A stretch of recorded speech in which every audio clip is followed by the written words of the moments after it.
First we have coffee, then our key light, and our background light. Okay, we are ready. My name's Shaban and I'm a photographer based in Sydney, Australia. So I've got a client of mine that wants me to teach them how to batch crop some photos in Adobe Lightroom. So I thought I would quickly, set up the lights and record myself and teach you guys, or everyone basically, how to do it. So let's jump into the computer and let's get this process rolling. Alright, that's started. So basically I've got a folder here with all of our photos inside. And I think there was one part of the photo shoot where the carpet was showing at the bottom. Probably towards the end of the shoot, I think. So somebody must have kicked it up. So basically with the lookbook photos, we don't want them to see there. We've got this bit of carpet that's raised. With the lookbook photos, we don't want any of them to be different. We want to make sure all the crops are the same. So let's jump into Adobe Lightroom Classic and we will create a new catalog. I'm going to show you this process from start to finish. So if we just go to new folder,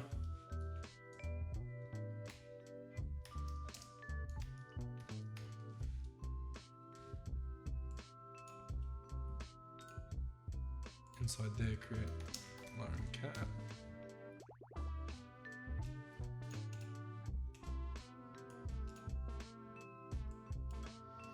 Now let Lightroom do its thing.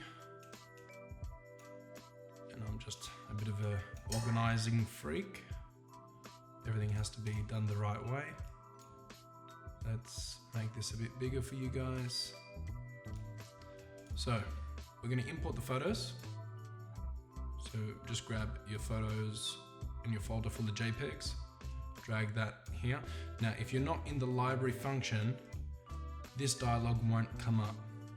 So let me just show you. Sometimes people might open Lightroom and they're on develop by some chance. Once you drag the variants, it doesn't work anymore. So we're gonna make sure we're in the library tab. We'll drag that in. Because it's just a crop, we don't need to build some very high previews. So I just leave it in embedded in Sidecar. If we were editing these photos, I would build one-to-one previews. But because we're not, I'm just going to leave embedded in Sidecar and not click build smart previews. Let's import the photos, make sure they're all selected. Click import.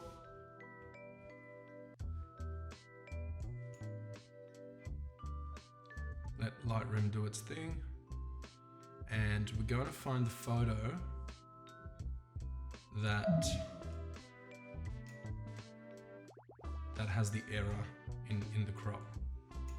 And this is how we're going to batch crop all of our photos from now on using Lightroom. So this time now, we've got that bit of carpet, see? We're going to go jump into the develop module. Still going to be a bit slow while it's fetching the initial previews, but I'm happy to work with those slow thing, if you want to call them that. So basically, right here we've got your crop function in Lightroom. So crop overlay. Let's click on that, and if you're going to maintain your perspective, that's what this lock does. So it's not going to allow us to change the perspective. So if we click and drag, it's going to maintain the perspective that we have and the original resolution of the image. If we want to just remove that, you can always just click and drag to there, but you're going to have to make sure that we do the same for all of these photos in the whole collection. Otherwise on the website it will jitter. So basically that's one way we could do it, or we could unlock it and we could just drag up a little bit, and there you've lost no data from left to right, but the perspective has changed. Now in my opinion, I think we should keep it locked. We're just going to bring this up to there double click in the middle, and now that crop has finished. And now this photo has a different crop, so you can see that. So what we're going to do is leave this image selected, drag this all the way to the front, shift and click the first image. So now we have all 371 photos selected, because I think there's a few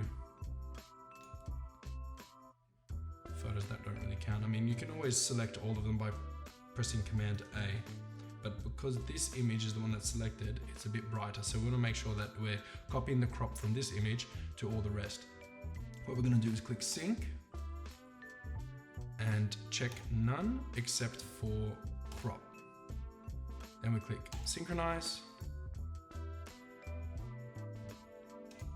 And now your images have all been cropped.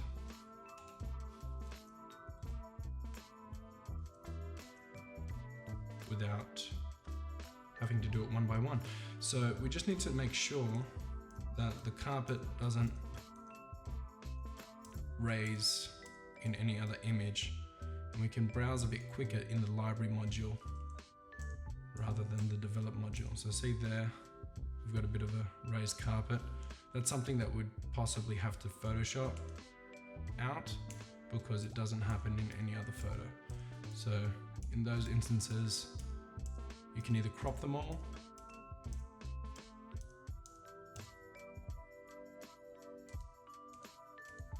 and that's pretty much it. So once that's finished, if you want to export your images, we're going to make sure we're in the library module. Click the grid here and then Command A, export, and then you use whatever export settings that you do. So the best way to do it, if a photographer has given you images and you're not the photographer, I would just leave everything as is, don't resize anything, and possibly just choose folder later. And when you export, I would go into this folder here and possibly just create a new folder and say export number 2. And that would be the best way to do it. Once you click open, it's going to prepare to export and you're done. So basically follow those steps to batch crop your images in Lightroom and you're good to go. Cheers. It's weird holding a coffee cup like that. Should be with the handle, you know, it's more fancy.